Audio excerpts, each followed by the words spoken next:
Nós estamos no curso de formação de mediadores de leitura, na oficina 2, módulo 1. A leitura do cenário em uma narrativa. Uma prática de mediação de leitura começa com a prática. Leamos um conto de encantamento recolhido da fala de uma pessoa do campo, uma pessoa do meio rural, no Rio Grande do Norte. Este conto está presente em diversas culturas e já era conhecido na Pérsia em 1330. Este é o conto Os Três Companheiros, que está no livro Contos Tradicionais do Brasil, recolhido por Câmara Cascudo, no interior do Rio Grande do Norte. Um bombeiro, um soldador e um ladrão eram muito amigos e resolveram viajar por esse mundo para melhorar a vida. Tinham eles um cavalo encantado que respondia todas as perguntas. Chegaram a um reinado onde toda a gente estava triste porque a princesa fora furtada por uma serpente que morava no fundo do mar. Os três companheiros acharam que podiam fazer essa façanha e consultaram o cavalo. Este mandou o soldador fazer um bote de folha de Flandres, meteram-se nele e fizeram-se de vela.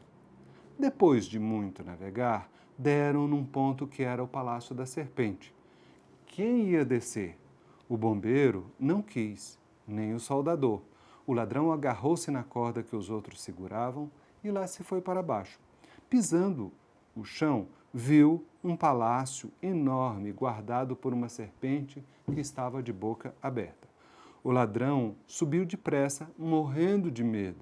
Voltaram para casa e foram perguntar ao cavalo o que era possível fazer. O cavalo ensinou que a serpente dormia de boca aberta e, quando estava acordada, ficava de boca fechada. Debaixo da cauda tinha a chave do palácio. Quem tirasse a chave, abrisse a porta e encontrava logo a princesa.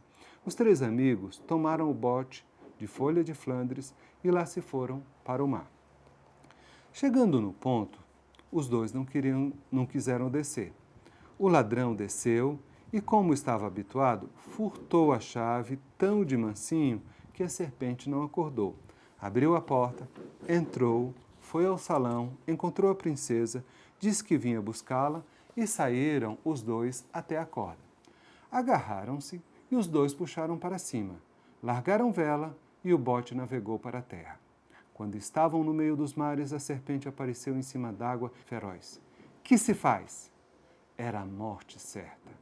Deixa vir, disse o bombeiro. Quando a serpente chegou mais perto, o bombeiro tirou uma bomba e jogou em cima da serpente. A bomba estourou e a serpente virou bagaço. Na luta, o bote fura-se e a água estava entrando de mais a mais, ameaçando tudo ir para o fundo do mar. Que faz? Morte certa. Deixe comigo, disse o soldador.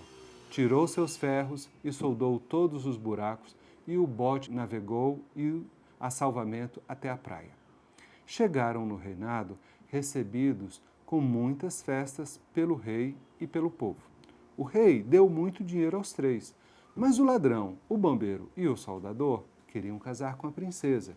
Se não fosse eu, a princesa estava com a serpente, dizia o ladrão. Se não fosse eu, a serpente devorava todos, dizia o bombeiro. Se não fosse eu, iam todos para o fundo do mar, dizia o soldador. Discute, briga e briga. Finalmente a princesa escolheu o ladrão, que era o seu salvador, e este pagou muito dinheiro aos dois companheiros. O ladrão casou e mudou de vida e todos viveram satisfeitos. Essa história foi contada pelo seu Cícero Salvino de Oliveira, em Alexandria, no Rio Grande do Norte, e recolhida pelo Câmara Cascudo.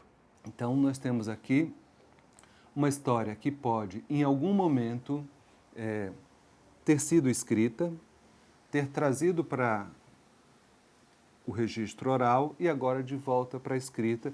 E, nessa condição, o mediador de leitura traz de volta por intermédio da voz.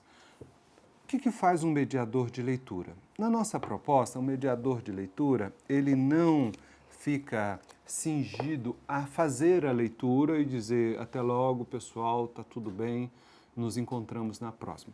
A ideia do mediador de leitura é que ele seja uma pessoa que auxilia os leitores a refletirem, a pensarem no que está acontecendo com essa narrativa, a se formarem enquanto leitores. Por isso a gente vai trabalhar uns conceitos, eles são bem simples, mas também não é o conceito em si que interessa. A gente vai ver no trabalho que quando a gente enxerga essa marca verbal, essa marca de fala, a gente sabe o que é. Então, toda narrativa é uma narrativa se ela tiver esses três estágios, uma orientação, uma complicação e uma resolução. A emoção, que por vezes é considerado um estágio, não é efetivamente, a meu ver, um estágio, mas ela está presente em todos os outros grandes estágios. Pode ser que uma narrativa só tenha uma complicação e ainda assim será uma narrativa. Tá? Dentro de cada um desses grandes estágios existem fases. As fases servem para a gente discernir aquele conjunto de palavras, aquele parágrafo, aquele diálogo, o que ele está fazendo ali. Então existe o cenário, é uma fase, a descrição é uma fase, um comentário é uma fase, uma reflexão é uma fase, uma reação é uma fase, um efeito é uma fase. Como não nos interessa trabalhar todos esses, eu falarei do cenário. Então, quais são as características do cenário? No cenário, eu identifico basicamente três elementos: quem, quando e onde. Então, por que o mediador de leitura precisa olhar para isso? Porque o processo de mediação de leitura, como a gente tem falado aqui, ele é reflexivo, não é só trazer para a voz alta. Quem? Quando eu digo quem e não digo personagem, é porque eu quero que a gente amplie o máximo esse quem. São seres animados ou inanimados que protagonizam as ações ou que estão lá em torno dele as ações se organizam. Eles são ou beneficiários, né, ou afetados positiva ou negativamente. Ou eles são os agentes ou beneficiários, eles são afetados positivo e negativamente.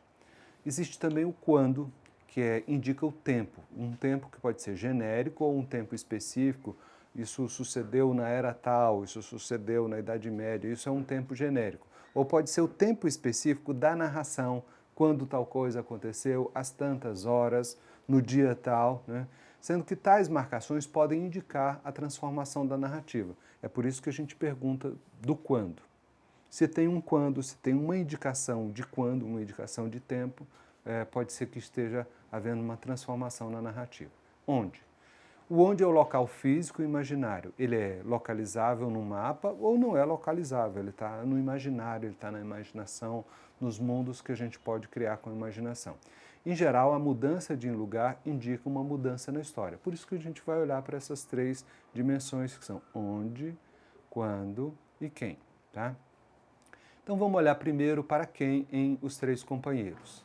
Primeiro é o título da história, Os Três Companheiros. Em outras culturas, em outras línguas, essa mesma narrativa existe com 4 pessoas ou com 5 pessoas e o numeral está aí sempre apontando. Às vezes são irmãos, né?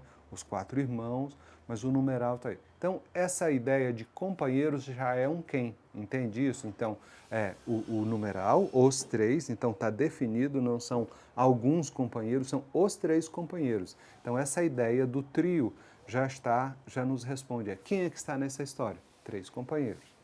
Um bombeiro, um soldador e um ladrão. O que é interessante nessa narrativa é que o nome bombeiro não equivale ao que na urbanidade hoje a gente tem como um bombeiro hidráulico, ou então um bombeiro militar, um bombeiro, né? Ele é um soldado. Esse bombeiro aqui é alguém que elabora bombas, que solta bombas. Então, se esse conto estivesse na contemporaneidade sendo escrito, muito provavelmente a pessoa escreveria um soldado, um soldador, mas também o soldador já parece muito com soldado. Mas é só para saber assim que isso vem de uma memória popular muito antiga, né? O conto já existia, já tem registro desse conto, em 1330. Então, um bombeiro, um soldador e um ladrão. São os 3 quens. E eles eram amigos, isso também tem a ver com o quem.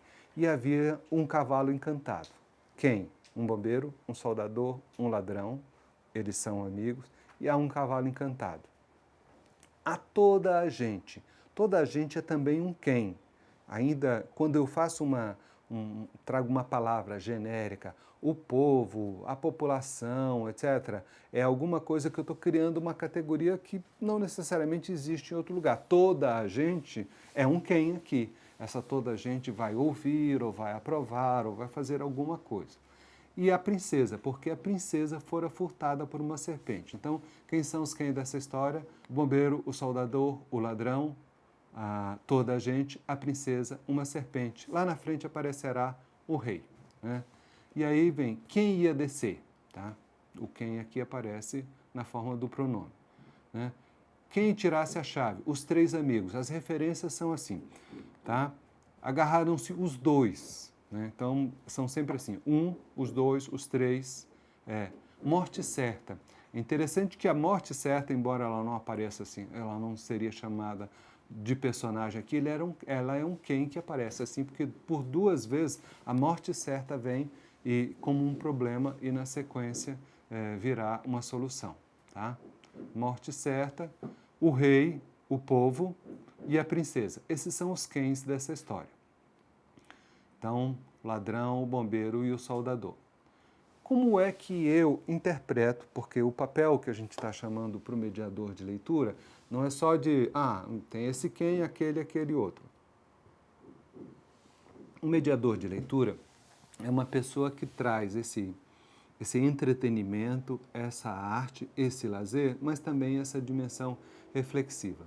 Se o nome desse quem é um nome funcional, a pessoa é conhecida pela profissão que exerce ou pelo cargo que ocupa, o que eu tenho aqui? Eu tenho uma identidade mais fraca desse quem. Ele pode ser qualquer um, de qualquer lugar. Há menos pessoalidade por um lado. Então imagine que há um gradiente que aqui há menos pessoalidade à esquerda e aqui há mais pessoalidade à direita. Tá? Então, por outro lado, há uma maior amplitude de identificação. Quem tiver atributos semelhantes pode dizer, eu sou o tal da história. Então, eu sou o soldador, eu sou o ladrão, ou eu sou o bombeiro. Entende isso? Então, os processos, quando esse nome é funcional, no caso desse conto, o nome é pela função que a pessoa exerce. Pode ser que haja maior identificação nesse sentido de que, já que ele não tem nome, eu posso ser ele. Como é que eu conheço esse quem melhor de uma história? Ou é um nome funcional, ou é um nome próprio, ou tem nome e sobrenome, ou tem nome, sobrenome e título. São as situações mais prováveis. O nome funcional, a gente já viu a função. Se ele tem um nome próprio, ele tem maior identidade. Ele é uma pessoa, ele tem uma individualidade. A identificação do leitor com esse quem nomeado também é favorecida pela dimensão de humanidade. Qualquer objeto, ou qualquer ser, ou qualquer cachorro, se ele tiver um nome, ele já tem, assim, ele já está mais próximo desse lugar de afeição. Se ele tem nome próprio e sobrenome, são as mesmas características do nome próprio, ele tem identidade, é uma pessoa mais provável de existir, ele tem uma individualidade mais definida, a identificação do leitor com esse nomeado também é favorecida pela dimensão da humanidade, mas aí tem um caráter a mais, que é um sentido de pertencimento. Ele está numa família, num clã, num povo, numa cidade, num país. Tá? Os cavaleiros da Idade Média, muitos deles eram conhecidos pela cidade de onde eles vinham, pela vila. Né? A maior possibilidade de empatia por alguma condição que essa ideia de família traga ao leitor. Tá certo? Se ele tem nome, sobrenome e título, são as mesmas coisas dos anteriores, sendo que o título indica poder. Então, assim, é um general, então, mas tem que ser o general fulano de tal.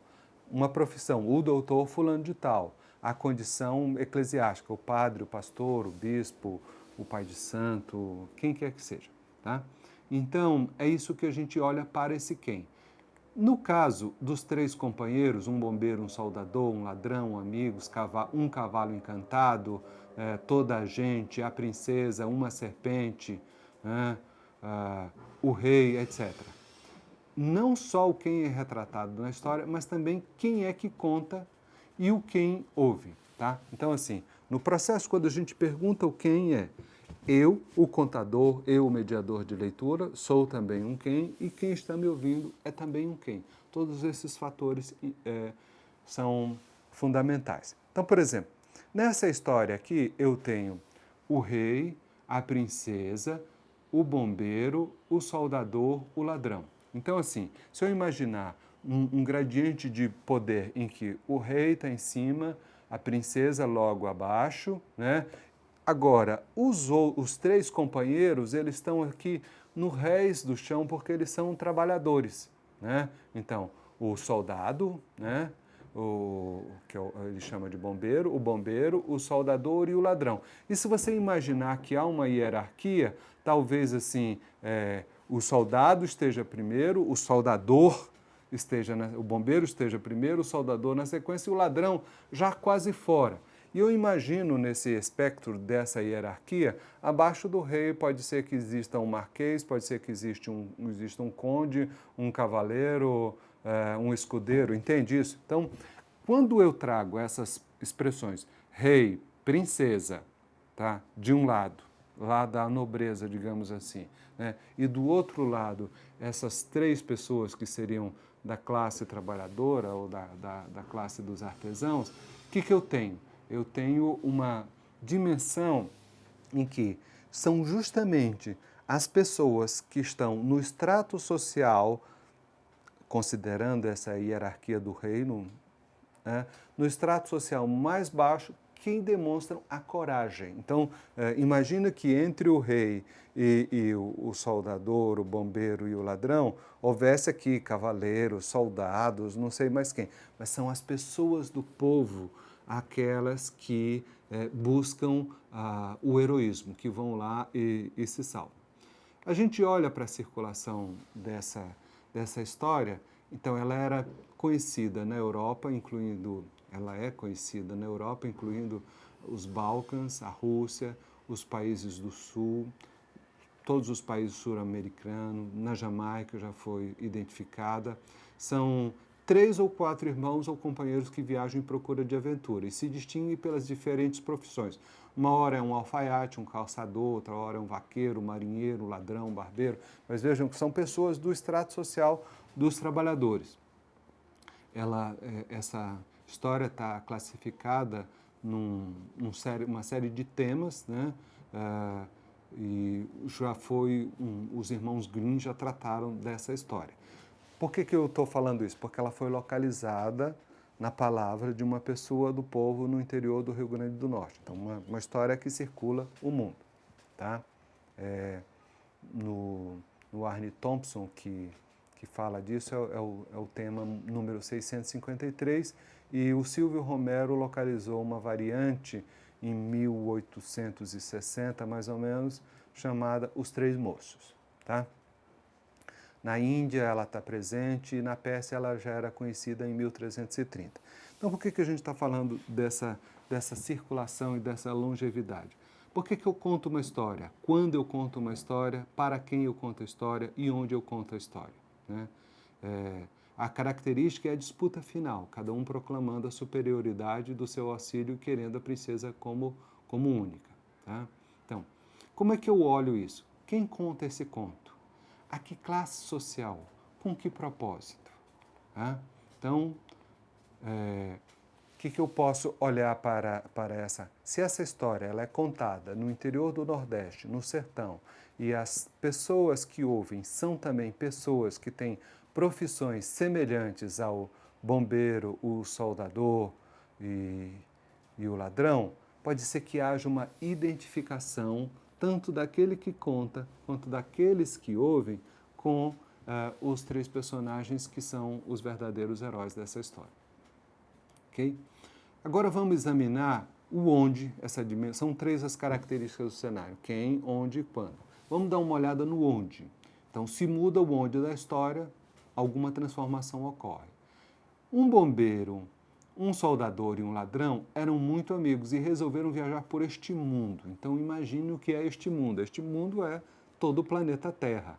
E aí chegaram a um reinado, onde toda a gente estava triste porque a princesa fora furtada por uma serpente que morava no fundo do mar. Então, os onde dessa história são o mundo todo, um reinado, tá? O fundo do mar.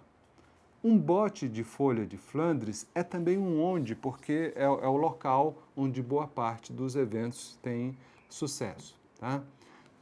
Depois eles chegam num ponto, no meio do oceano, que era o Palácio da Serpente. Então esse é um outro onde. Tá? E a ideia de direção para cima e para baixo também é significativa como onde, a ideia de direção, porque é pelo movimento de descer e subir do bote para o castelo que os eventos se sucedem. Pisando no chão, vejam bem que eles estão no meio do oceano, eles descem e pisam no chão. Então o chão é um lugar mágico nesse palácio enorme, né? E lá estava a serpente de boca aberta. O boca aberta é também um onde, porque é um lugar significativo, né, onde está guardada a chave. Tá? Então voltam para casa, a casa agora, o reinado agora se chama casa, né? A boca aberta, a boca fechada são ondes significativos, porque o cavalo revela. Se a boca está aberta, a serpente está dormindo, se a boca está fechada, a serpente está acordada. Então, esse onde é fundamental. Debaixo da cauda é um outro onde, né? E quem tirasse a chave e abrisse a porta, então agora eu sou apresentado a uma porta, que é um onde fundamental. Tá? Os três amigos tomaram o bote de folha e lá se foram para o mar. O mar é um onde muito significativo nessa história. Chegaram ao ponto, a porta, abriu a porta, entrou, foi ao salão, o salão é outro onde, encontrou a princesa, né? E os dois subiram até a corda como um instrumento, digamos assim, mas parece com um onde. E navegou para a terra. Largaram a vela e o bote navegou para a terra. Quando no meio dos mares, outro onde significativo para significar o perigo, porque se eles estão ali junto com a serpente, é morte certa, né? Então, quando a serpente chegou mais perto, o bombeiro tirou uma bomba e jogou em cima, olha outro onde aí que é significativo, em cima da serpente. A serpente virou bagaço, na luta o bote furou-se. Esse onde acontece boa parte do sucesso, né, tá correndo risco, né? E a água estava entrando para mais e mais, ameaçando tudo ir para o fundo do mar, outro onde significativo. Sem essa ameaça do fundo do mar, não haveria história, né? O soldador soldou todos os buracos, né, e o bote navegou até o salvamento. Chegaram no reinado, né, o onde, né? Então, assim, o que a gente pode olhar assim? Que tem um onde, que é o mundo, né? Um onde maior que cerca tudo. Existe um onde menor, né, que é o reino. Então, o reino está no mundo. Uma noção de continência aqui. Dentro e também em certa localização, o mar, e dentro do mar, do oceano, está o castelo. Dentro do castelo está um salão, né? E para chegar ao salão, eu atravesso uma porta e eu acho a princesa. Então, assim,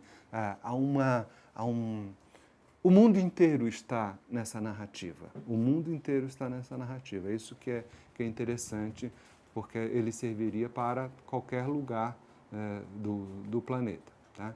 Então, assim, como é que eu interpreto esse onde? O que é a ideia de um reino? Qual é a ideia de castelo? Qual é a ideia de fortaleza? Né? Por que selecionar o oceano? Por que uma sobreposição do mar e do chão? Veja que ele está lá no meio do mar, ele desce e ele está no chão. Então, assim, a ideia de reino é a ideia de um mundo em que há um regente, há um reger. Reger é mais do que reinar no sentido de que há um monarca, o rei da Inglaterra, o rei da Bélgica, não sei de onde, é a ideia de que um certo continente ou um certo território, ele é regido, ele é governado. É interessante que na nossa cultura, a palavra rei pode vir de dois lugares, né? Ela pode vir dessa tradição latina ou pode vir de uma tradição anglo-saxã. Na tradição anglo-saxã, que a gente tem o king ou o König, né? Essa ideia de hierarquia, de sangue, de transmissão. Mas na ideia latina, é rei aquele que rege. Né? Entendo? Então, tantas histórias que têm um rei, não necessariamente são pessoas que são portadoras de um desejo de morarem numa monarquia. Esse reino é um reino onde há uma regência. Né? Qual é a ideia de castelo? Um castelo é uma fortaleza, é uma guarnição, onde as pessoas também podem buscar guarnição. Esse castelo pode ser invadido, esse castelo pode ser guarnecido. Tá? Por que os contadores de história selecionam oceano e mar? É a presença do épico nessa história. Nós, os seres humanos, temos esse desejo de viajar pelo mundo e qual é a ideia de imensidão maior do que a de oceano, né? Essa sobreposição de mar e chão, que eles estavam no meio do mar, aí ele desce a corda e ele está no chão, né? Então, assim, aqui a gente já está na dimensão do fantástico, em que não há limites. Desde o começo, o fantástico já está presente nessa história, porque eles tinham um cavalo encantado. Então, assim, é uma história de encantamento, tá? Okay? Então, é isso o onde. Como é que eu vejo? Por que as pessoas olham para esse onde com admiração? É a ideia de morar num mundo que seja governado, é a ideia de ter guarnição, é a ideia de ter acesso à imensidade e de estar num lugar que não é um lugar. Eu estou aqui, eu estou lendo, eu já estou em outro lugar. Tá? Vamos olhar para o quando também em Os Três Companheiros. Quando eu olho para o quando, eu vejo que eles eram muito amigos, eles resolveram viajar e eles tinham um cavalo, eles chegaram, a princesa fora furtada, eles acharam que podiam fazer, eles consultaram. Aqui, o que marca o tempo nessa história? É o tempo passado, é o discurso narrado, nós estamos aqui com o presente do indicativo. Este mandou o soldador fazer um bote, né? Depois de muito navegar, deram num ponto, no sentido de chegaram num ponto. O bombeiro não quis, nem o soldador, tá? Então, eu tenho o pretérito perfeito. O que é o pretérito perfeito? É a coisa feita. A coisa feita é aquilo que promove a credibilidade. E é com o modo indicativo, e no pretérito perfeito, nesse caso, que eu construo a verdade ou a verossimilhança, tá? Veja assim, eu não poderia dizer assim, alguma coisa assim, o bombeiro não queria, né? O ladrão teria se agarrado.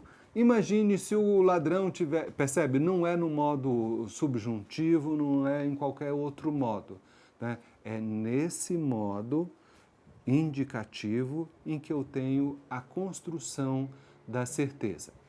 Essa é a ideia de que você, no lugar de mediador de leitura, no lugar de mediadora de leitura, quando estiver olhando para uma narrativa, reflita e veja, por exemplo, com a audiência, se houve uma maior ou uma menor reação quando as pessoas ouvem reino, quando as pessoas ouvem mar, qual é a ideia de mar que elas têm. Pode ser que você esteja contando essa história no sertão ou no interior de Minas Gerais, e as pessoas não conheçam o mar assim fisicamente, mas todo mundo tem um mar na sua imaginação.